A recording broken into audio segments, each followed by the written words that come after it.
마태복음 4장 17절 말씀, 마태복음 4장 17절 말씀 한 절만 말씀을 보도록 하겠습니다.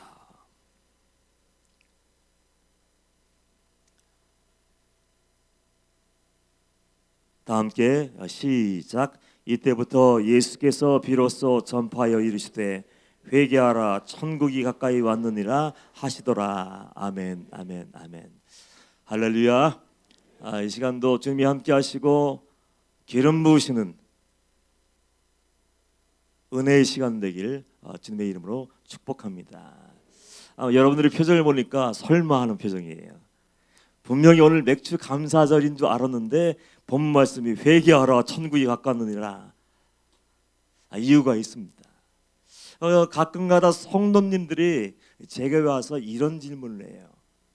성도님이 누구입니까? 교회에서 신앙생활 하시는 분들이에요. 20년, 30년, 40년 신앙생활 하시는 그분들이 어느 날 제게 찾아와서 목사님 어떻게 해야 구원받을 수 있습니까? 묻는다고 한번 생각해 보십시오. 열심히 예배드리고 찬양도 하고 기도하고 하나님의 말씀, 특별히 방직교회에서 십자가의 복음의 메시지를 들었는데 구원이 뭔지를 몰라요. 회개가 뭔지 몰라요. 거듭남이 뭔지 몰라요. 구원받은 자가 어떻게 사는지 몰라서 목사님 내가 어떻게 해야 구원받죠? 라고 질문할 때 그 황당함, 당황스러움은 말로 표현할 수 없어요. 그래서 그 질문을 들을 때 당황스럽지만 마음 한편에는요 안심이 되더라고요. 왜냐하면 더 늦기 전에 맞아, 구원보다 중요한 게 없어. 구원받으려면 어떻게 해야 되는지 내가 알아내야겠어. 영혼의 문제를 가지고 끌어안고 근심하며 고민하다가 제게 와서 목사님 어떻게 해야 내가 구원받을 수 있습니까? 물으니까 안심되지 않습니까? 구원받을 가능성이 생겼어요. 여러분 구원을 어떻게 받습니까? 혹시 여러분도 모르시나요? 우리가 구원을 어떻게 받습니까? 마태복음 1장 21절 말씀 보면 이런 말씀이 기록되어 있지요. 아들을 낳으리니 이름을 예수로 하라. 이는 그가 자기 백성을 그들의 죄에서 구원할 자이심이니라. 이런 예수 믿고 구원받는 줄 믿습니다. 예수 그리스도의 십자가의 복음, 그 부활의 복음을 믿고 믿음으로 말미암아 구원받는 거예요. 근데 문제가 있습니다. 구원받기 위해서 믿음 생활하려고 신앙생활 하려고 교회로 딱 나와서 이제 천국 가기를 원하는 백성들이 꼭 해야 될 일이 있어요. 그건 뭡니까? 천국에 들어가기를 원하고 구원받기 원하고 은혜의 자리로 나아가기 위해서는 이전에 내가 지었던 모든 죄를 포기할 수 있어야 돼요. 그 포기하지 않으면 과연 누가 구원받을 수 있습니까? 천국을 열망하고 주여 주여 부르며 나는 구원받은 하나님의 자녀야, 나는 믿음의 자녀야, 그렇게 아무리 얘기를 한다 할지라도, 목사라 할지라도, 전도사라 할지라도, 성도라 할지라도 회개하신 영혼에게는 소망이 없는 거예요. 그래서 예수님이 오늘 마태복음 4장 17절 말씀에서 처음 이 땅에 오셔서 말씀을 전파하시는 거예요. 처음 메시지가 뭡니까? 회개하라 천국이 가까웠느니라. 죄의 문제를 해결하지 않으면 하나님을 볼 수도 없어요. 회개의 관문을 통과하지 않으면 거듭날 수도 없어요. 회개하지 않은 사람은 천국에 들어갈 수 없어요. 그 죄, 남아있는 죄 때문에 그는 아무리 평생 예수 믿고 기도하고 선교하고 구제하고 봉사했다 할지라도 그 결단코 천국에 들어갈 수가 없는 거예요. 그래서 예수님이 회개하라 천국이 가까이 왔느니라 그렇게 강력하게 얘기를 하시는 거예요. 회개가 무엇입니까? 회개의 의미를 모르는 것 같아. 회개는 양심의 가책을 얘기하는 것이 아니에요. 찔린다, 내가 좀 잘못 살았나 보다, 눈물 찔끔 흘리는 거 얘기하는 것이 아니에요. 회개는 구체적인 어떤 죄, 지금 내 삶 가운데 아직도 남아있는 그 죄를 버리는 거예요. 더 자세히 설명을 해야 합니까? 뭐가 죄인지 몰라요? 거짓말하던 사람들 거짓말하지 마세요. 미워하고 있다면 미워하지 마세요. 용서하지 못하고 끙끙 앓고 있는 사람이 있다면 빨리 용서하세요. 구체적이고 은밀한 죄악들을 하나하나 끄집어내고 잘라내지 않는다면, 그리고 그 옛날 예수 만나기 전, 예수 믿기 전에 내 삶의 방식을 다 포기하고 이제 하나님 뜻대로 살겠습니다, 하나님의 기쁨이 되겠습니다 하면서 천국 백성의 삶, 성도의 삶을 살아내지 않는 회개는 다 가짜인 거예요. 그러니까 교회 안에서 구원받는 자가 얼마나 되겠습니까? 여러분이 상처받는 이유가 뭐예요? 시험 들고 낙심하는 이유가 뭡니까? 교회 안에서 주여 주여 부르며 구원받다고 얘기하고 마태복음 5장 6장 7장 읽으며 나는 산상수훈의 삶을 산다고 얘기하는 그 사람들이 여러분을 괴롭게 하고 고통스럽게 하고 절망에 빠지게 하는 거 아닙니까? 믿는다고 하지만 삶으로 살아내지 않고 죄를 벗어버리지 않으니까요. 회개보다 중요한 것이 어디 있을까요? 저는 얼마나 감사한지 몰라요. 주님이 내 앞에 오셔서 내일 첫날부터 마지막 하나님 앞에 설 날까지 임철 목사 회개해야 돼. 만약에 회개하지 않은 죄가 있다면 그 회개하지 않은 그 죄 때문에 너는 지옥에 가. 그러니까 너는 마지막 숨이 떨어지는 그날까지 회개하고 너는 내게 정결한 신부로 와야 된다 얘기한다면 할렐루야 찬양하며 감사할 수 있어요. 그것이 중요한 것이고 하늘나라의 비밀, 구원의 비밀임을 알고 있기 때문에 세례 요한도 목숨 걸고 회개하라고 선포하는 거예요. 사람들이 돌을 던지고 목을 자른다 할지라도 해야 할 말은 해야 돼요. 왜요? 하늘나라의 비밀을 맛보아 알고 있으니까. 구원이 무엇인지 알고 죄가 얼마나 엄청난 위력을 가지고 있고 결국은 나를 사망의 음침한 골짜기로 몰아가고 마지막 날 지옥불에 던진다는 걸 알고 있기 때문에 그 비밀을 전하지 않고는 견딜 수가 없는 거예요. 그래서 수험이 떨어지는 그 순간까지 회개하라고 얘기했고 예수님도 마지막 순간까지 회개하라고 말씀하셨고 그리고 이천 방직교회에서도 지금 맥주감사절 축제 같은 예배를 드려야 되는데 지금 회개의 메시지를 증거하고 있는 거예요. 그거보다 중요한 것이 없기 때문에 오늘 본 말씀은 누구에게 전하진 말씀입니까? 이스라엘 백성들에게 주어진 말씀이에요. 이스라엘 백성들이 누굽니까? 나는 하나님 잘 믿는 백성이고 나는 바리새인 중에 바리새인이고 율법사고 서기관이고 하나님 말씀에 대해서 통달하고 있고 성경을 외웠고 공부했고 뭐했고 자랑하는 그 사람들이었어요. 하나님을 잘 안다면은 천국을 알고 지옥을 안다면은 하나님을 두려워하고 그 하나님을 두려워한다면 삶에서 하나님의 사람답게 딱 살아갈 텐데 그렇지 못했어요. 아무리 말씀을 전해 주어도 회개를 선포하도 구체적으로 야 너 죄가 죄인지 모르냐? 음란과 탐욕과 거짓과 위선과 원망과 불평을 다 버리고 이간질하는 것도 다 끊어버리고 미워하는 것 시기하고 질투하는 것도 다 던져버리고 너는 내게 돌아와 모든 죄를 버리고 돌아와서 하나님의 백성답게 예수님의 마음을 품고 사랑하며 살아라. 아무리 얘기해도 모르는 거예요. 아무리 얘기해도. 하나님의 선민이면 뭐예요? 택함 받은 백성이면 뭐예요? 하나님의 말씀을 맡은 자면 뭐예요? 유대인의 혈통을 가지고 있으면 뭐예요? 가지고 있으면 뭐합니까? 하나님의 뜻대로 살지 않는데. 그래서 예수님은 마음이 아프신 거예요. 하나님도 마음이 아픈 거예요. 아무리 종들을 보내고 선제를 보내서 그들의 심령 굳어버린 심령을 깨우고 완악해진 마음을 깨트려버리고 화인 맞아서 양심이 죽어버린 소멸된 그 영혼들을 깨우고 살려주려고 해도 아무리 외치고 먹이 터져라고 회개하라고 얘기해도 회개하지 않으니까 예수님이 이 땅에 오신 거예요. 이제 내가 직접 가서 그들에게 말하면 혹시 그 사람들 양심에 찔림이 있을까? 혹시 마음에 좀 영혼의 쓰나미가 울려서 좀 마음을 고쳐먹을까? 혹시 너무 늦지 않게 깨닫고 죄를 던져버릴까? 기대감을 가지고 하나님의 아들이신 예수님이 이 땅에 내려오셨어요. 어떤 얘기를 들려주기 위해서요? 착각하고 있는 영혼들, 속고 있는 영혼들 주여 주여 하면서 지옥으로 달려가며 헛된 부귀영화를 얻기 위해서 하늘나라를 포기한 그 백성들을 위해서 회개하라고 말씀을 증거했어요. 그 이유는 단 하나예요. 회개에 대해서 들었지만 천국과 지옥에 대해서 들었지만 회개하지 않고 변화되지 않으며 하나님의 뜻대로 살지 않는 그 영혼들을 살려내기 위해서예요. 주님이 이 자리에 오셔서 저를 보신다면 뭐라고 하실까요? 예수님이 다시 이 자리에 오셔서 여러분 앞에 서서 너는 정말로 내 앞에서 너는 어떤 자이냐? 너는 구원받은 자니? 너는 회개한 적이 있니? 예수를 믿고 천국을 소망하기 때문에 내 마음속에 아직도 삶의 자리에 남아있는 그 흔적들 죄악의 찌꺼기를 다 뽑아버리고 지금 정결한 신부의 삶으로 살고 있냐고 물으신다면 여러분 자신 있게 저는 구원받은 사람이고 의인입니다라고 얘기할 사람이 단 한 명이라도 있을까요? 어떤 성도님들은 방주교회 와서 내 영혼이 산다고 얘기하더라고요. 아니 어떻게 신앙생활 평생 하면서 회개 얘기를 못 들었냐고. 나 큰일 날 뻔했다고. 회개하지 못해서 지옥에 갈 뻔했다고 그러면서 간증을 해요. 눈물을 흘리면서 목사님 이제 내 영혼이 살았습니다. 내가 왜 평생도록 회개 말씀을 못 들었을까요? 그러면 뭐예요? 결정적인 순간 정말 믿었기 때문에 믿음으로 반응해야 되고 믿음으로 거절해야 되고 믿음으로 버텨낼 그 순간에 자기를 붙잡더라고. 자기를.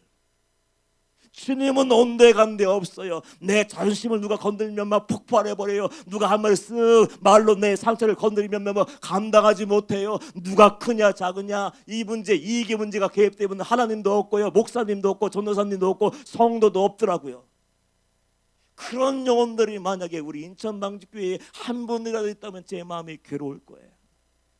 전 교회 안에서 구원받았다고 얘기하면서 엉망진창의 삶을 사는 사람들 참 많이 봤어요.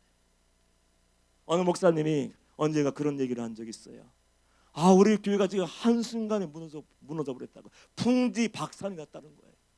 그래서 왜 한순간에 멀쩡하게 부흥하는 교회가 깨져버렸냐 얘기하니까 돈 때문에. 그 교회에 어떤 권사님이 있는데 기도를 그렇게 열심히 한대요. 기도를 그렇게 열심히 하고 밤낮으로 막 기도하고 철야도 하고, 그래서 모든 성도들이 우리 권사님 신령한 권사님, 그리고 봉사도 하고 선교도 하고 뭐도 하고 다 하니까 그 인간적인 기준을 가지고 이분은 믿을 수 있는 분이야, 아주 신령한 분이야. 근데 어느 순간 그 신령하시는 분이 온 교회 성도들 찾아다니면서 성도님 돈 좀 빌려주겠어요? 500만 원만 주세요. 저 믿죠? 저 신령한 아무개 권사요. 기도 많이 하는 사람이요. 선고하고 봉사하는 사람이에요. 온 교회를 다니면서 돈을 다 빌려다가 어느 순간 때가 되었는지 바람과 함께 사라지다. 영화 제목같이 사라져버렸어. 그래서 한순간에 그 교회가 허물어져 버리고 다 깨어져 버렸다는 그런 이야기를 하더라고요. 전 그 이야기를 들으면서 개인적으로 마음이 아팠어요. 삶의 우선순위가 뭐냐, 신앙의 우선순위가 뭐냐. 여러분들 이 자리에 나와서 예배하고 있는 이유가 뭡니까? 허구 많은 그 교회들이 많이 있는데 인천 방직교회 나와서 예배하고 다락방에 올라가서 예배하고 그 있는 이유가 뭡니까? 장소 옮긴다고 구원받으면 얼마나 좋을까요? 주옥 같은 생명의 말씀, 우리 박범 목사님을 통해서 생명의 말씀을 15년 동안 들으면 뭐하나요? 들은 말씀 가지고 깨달았으면 돌아서고 죄를 끊어버리고 미워도 용서하고 참아도 또 인내하며 배려해주고 덮어주고 허물을 덮어주고 그렇게 그를 위해서 세워주면 얼마나 좋을까요? 내 마음대로 살아가는 거예요. 신앙생활의 목적이 구원이어야 되는데 구원이 아니면 우리는 정말 망할 사람이 될 수밖에 없는 거예요. 사람이 온 천하를 얻고도 제 생명을 잃는다면 그 사람은 세상에서 가장 불쌍한 자가 아니겠습니까? 우리는 신앙생활의 목적을 분명히 알 수 있어야 돼요. 여러분이 처음 왔든지 오래 예수 믿었든지 예수 믿는 첫 번째 목적은 내 죄가 용서함 받고 구원받는 것임을 믿습니다. 구원받은 자에게 하나님은 의뢰로 선물로 물질도 줄 수 있고 건강도 줄 수 있고 다른 모든 것을 채워주시는 분이에요. 우리 성도님들이 오해하는 분이 있더라고요. 저에게 가끔 찾아와서 그런 얘기를 해요. 목사님 인천 방직교회 분위기상 회개기도 외에 축복기도 하면 죄인 것 같아요. 그렇게 묻는 분들이 여러 명 있었어요. 여러분 절대로 아니에요. 하나님은 하나님의 자녀들이 행복하기를 원하십니다. 하나님의 자녀들이 기뻐하기를 원하십니다. 하나님의 자녀들이 형통하기를 원하십니다. 제가 얘기하는 것은 그게 아니에요. 하나님과의 관계가 먼저란 얘기죠. 돈이 먼저면 돈이 채워지지 않으면 나가요. 건강이 치유가 안 되면 그것이 목적이면 나갈 수밖에 없고 내 야망이 내 뜻대로 이루어지지 않고 내가 마음대로 휘저어야 되는데 그것이 안 된다면 그냥 떠나갈 수밖에 없는 거 아닙니까? 그래서 가장 중요한 게 뭐예요? 하나님과의 관계를 회복하기 위해서 내 죽어있는 영혼, 혹시라도 죽어있는 영혼이 죽어있다면 그 죽어있는 영혼을 살리기 위해서 제일 먼저 해야 될 것이 무엇이고 제일 먼저 들어야 할 말씀이 무엇입니까? 회개의 말씀인 줄 믿습니다. 회개의 말씀을 그래서 예수님이 선포하시는 거예요. 제가 돈 얘기 많이 하니까 돈이 필요 없다 그런 얘기 절대도 아니에요. 우리는 웨슬리 목사님의 후예예요. 감리교도들이에요. 웨슬리 목사님이 평생 하신 말씀이 뭔지 아세요? 할 수 있는 만큼 많이 벌어야 돼. 열심히 정당하게 돈을 벌고 열심히 예금을 하고 그리고 나눠줄 수 있는 만큼 최선을 다해서 다 흘려보내. 이게 감리교회인이에요. 감리교회. 근데 그럼에도 불구하고 매 시간마다 맥주 감사절에도 회개의 말씀을 증가하는 이유는 혹시라도 한 영혼 인천 망직교회에서 예배드리고 회개의 말씀을 들었는데 혹시라도 한 영혼이 헛된 목적으로 이 자리에 나와서 복음을 듣지 못하고 십자가의 말씀을 듣지 못해서 죽어가는 영혼이 있을까 봐 그 영혼을 살리려고 지금 말씀을 전하는 거예요. 들을 끼는 자는 들으라 말씀하셨습니다. 하나님이 여러분들의 영의 눈을 활짝 열어주시기를 원합니다. 생명의 말씀, 사랑의 말씀, 구원의 말씀이 심려지기를 축복합니다. 들려줘야 되는 거예요. 어제 토요일 오후에 새생명 축제가 있었어요. 얼마나 감사한지요. 처음 교회에 오신 분들만 한 100여 명 되고 그 가족들까지 한 300명이 모여서 새생명 축제를 했어요. 모든 순서를 마무리하면서 제가 마지막에 이런 얘기를 했습니다. 여러분들 인천 방직교회는 하나님의 말씀대로 살아보려고 애쓰는 몸부림치는 사람들이 모인 교회입니다.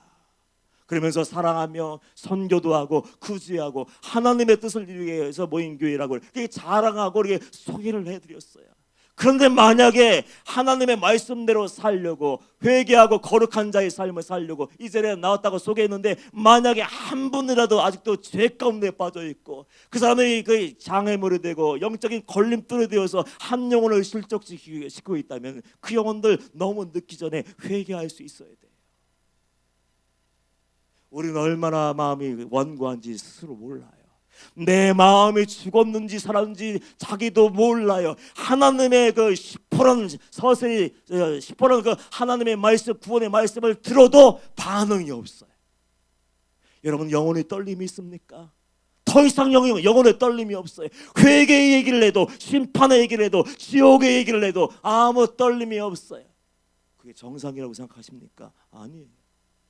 영혼이 살아있는 사람들은요 회개의 말씀을 또 듣고 또 듣고 다 알고 있어도 떨릴 수밖에 없어요. 왜냐하면 우리 회개하고 또 죄를 지으니까. 방지일 목사님이라는 분이 계셔요. 그분은 105세에 소천하신 분이에요.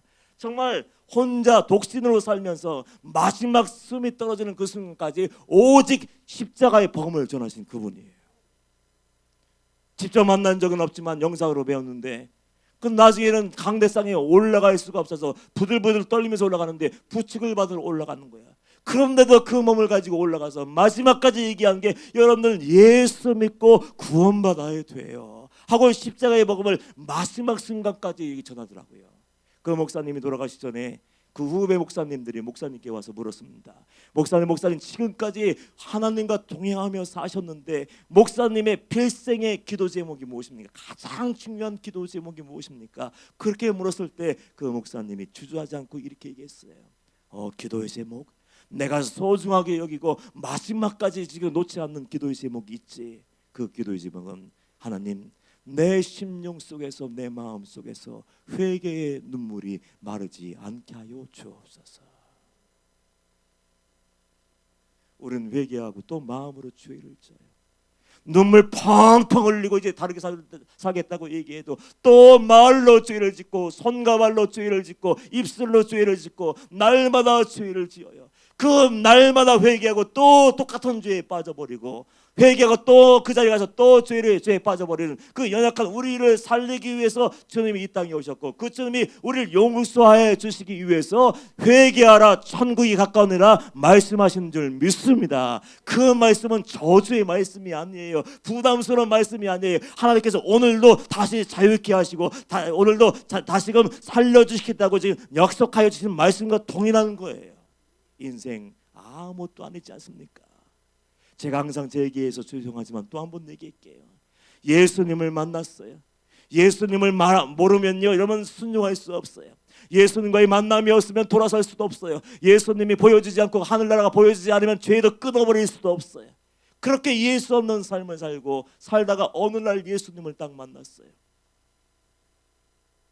모든 것이 달라지더군요. 더 이상 이렇게 살면 안 되겠네. 이제는 나를 위해서 살면 안 되겠네. 뭐가 하나님이 기뻐하시는 일일까? 그러면서 산에 올라가 기도하고 장에 나가 전도하고 내 것을 다 나눠주고 통장에 다 깨버렸어요. 밤을 새워 성경 말씀을 읽고 버림받은 아이들 데려다가 키우고 그렇게 목숨 걸고 살았는데 하나님이 39살의 나이에 혈관 하나 딱 누르시고 터지게 하시니까 끝이더군요. 바람 빠진 풍선처럼 모든 힘이 빠져버리고 마비되고 그때 제 쓰러지는 그때 마음속에서 들려온 음성 잊을 수가 없어요. 너는 지금 하나님 앞에 가게 될 거야. 너는 지금 심판대 앞에 가게 될 거야. 그 얘기가 들려오는데 얼마나 무서웠는지 할 말이 있어야겠더라고요. 그래서 내가 기도했다고 얘기할까, 전도했다고 얘기할까, 성경 읽었다고 얘기할까, 아무것도 아는 별 볼일 없는 거지만 그 돈을 다 나눠줬다고 얘기할까, 아무것도 할 말이 없을 때 그때 두려움은요 말로 표현을 못해요. 그날 위해 저는 작심하고 얘기하는 거예요.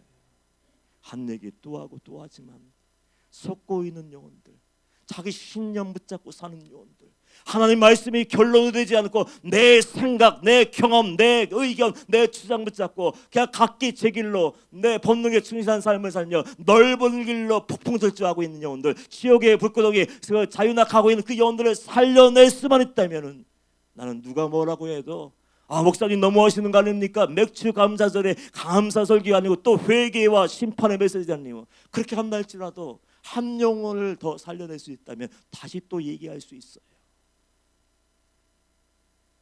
여러분 정말 회개하셨습니까? 내 자아를 십자가에 못 박으셨습니까? 내 생각을 주님의 생각과 위배가 된다면 내 생각을 십자가에 못 박을 수 있습니까? 내 자존심, 내 기분, 내 감정, 내 인간적인 모든 것 하나님이 말씀하시면 다 던져버릴 수 있습니까? 내 사업이 번창하고 철새 가도를 달린다 할지라도 그 사업의 잘됨 때문에 내가 하나님을 놓쳐버리고 예배할 수 없고 기도할 수 없다면 그 모든 것을 다 포기하고 주님을 택할 수 있습니까? 구원받은 자는 달라요. 회개한 자는 달라요. 열매가 있을 수밖에 없어요. 세대명축대에 이호진 소장님 오셔서 말씀 나눠주셨는데 그분이 그런 말씀하시더라고요. 너 어렸을 때 화상을 입어 살 소망이 없었대. 어려서부터 그 상처를 감당할 수가 없었겠죠. 몇 번이나 스스로 목숨을 끊으려고 했는데 하나님은 그 삶을 이어주셨어요. 이끌어주셨어요. 그리고 어느 순간 정말 살아계신 하나님과의 만남이 있었는데 만나고 보니까 모든 것이 달라지더래요. 내 약함이 자랑이 되네. 내 상처가 기쁨이 되네. 그래서 입을 열 때마다 하나님 감사합니다. 나 같은 사람 건져주시고 구원해 주셔서 살려주시니 얼마나 감사합니까? 그러면서 감사밖에 할 수 있는 것이 없더래요. 여러분 구원받았습니까? 하나님께 감사하기를 축복합니다. 그 은혜를 아는 자만이 감사할 수 있어요. 맥주 감사절, 추수 감사절 왜 하나님이 절기를 말씀하셨을까요? 다른 거 아니에요. 너희들이 내 사랑과 은혜를 안다면 감사를 표현해 봐라. 돈을 원하는 거 아니에요. 물질을 원하지 않았어요. 하나님이 원하시는 것은 여러분의 마음의 중심, 진정한 마음, 순전한 마음을 원하시는 분이에요. 회개한 사람들, 구원받은 사람들은 하나님을 위해 살고 결국은 말씀의 결론인 사랑의 삶을 살 수밖에 없는 거예요. 하나님 사랑하십니까? 예수 그리스도의 십자가의 사랑과 은혜가 여러분의 심령 속에 새겨져 있습니까? 그 은혜와 사랑이 있다면 이제 내가 주인 되어 살던 모든 것 다 포기하시고 내 권리를 하나님께 양도하고 구원받은 자께 사랑의 열매를 맺으세요. 하나님의 사랑의 열매, 그리고 이웃 사랑의 열매. 오늘 바자이 한다고 얘기하더라고요. 저희는 케냐에 관심이 있어요. 어려운 이웃들이 관심이 있어요. 하늘 그 얘기를 들을 때마다 마음이 아파요. 아니 어떻게 단돈 1,000원이 없어서 애가 약 한 번만 먹으면 살 수 있는데 애가 죽어. 염소 한 마리, 양 한 마리만 있으면 일가족들이 먹고 사는데 아무런 문제가 없는데 양 한 마리, 염소 한 마리가 없다는 거예요. 그래서 작년에 우리 바자회 했어요. 저희 지속적으로 거기를 돕고 어려운 사람들 도왔으면 좋겠어요. 감사하게도 그 양 한 마리, 염소 한 마리 사서 가정에 분양을 해줬었으니까 그때 조건이 하나 있어요. 새끼를 낳게 되면 그 난 새끼를 이제 다시 돌려줘서 더 어려운 사람에게 이게 나눠주는 거. 근데 그 아프리카의 사람들, 양 한 마리로 사는 그 사람들이 새끼를 낳았는데 정말로 그 새끼를 가지고 오더라고요. 회개했다면은 회개에 합당한 열매를 맺으세요. 나는 내 생각을 십자가에 딱 못 박고 정말 나는 죽고 예수로 사는 사람, 말로만 하는 것이 아니라 예수로 살고 그리고 예수님처럼 생각하고 말하고 행동하고 사랑하기를 축복합니다. 바자이라는 내용은 다른 거 아니에요. 교회 재정이 부족해서 헌금하라고 하는 얘기가 아니에요. 여러분에게 섬길 수 있는 교회, 사랑할 수 있는 교회, 그 교회를 주는 것뿐이에요. 만약에 돈이 없는 분은 괜찮아요. 그냥 가서 국수 달라고 하고 먹으세요. 돈은 받지 말라고 얘기를 했어 이미. 그러나 하나님의 사랑과 은혜를 알고 내 죄를 용서하시기 위해서 주님이 오셨고 회개한 자를 예수님이 보혈의 피로 씻으셨다는 걸 안다면은 가만히 있지 말고 은혜와 사랑 흘려보내고 그 사랑으로 많은 영혼들을 살릴 수 있는 저 여러분 되시기를 주님의 이름으로 축복합니다. 오늘 성찬식 합니다. 우리 보혈을 지나 찬양하며 성찬에 참여하시겠습니다.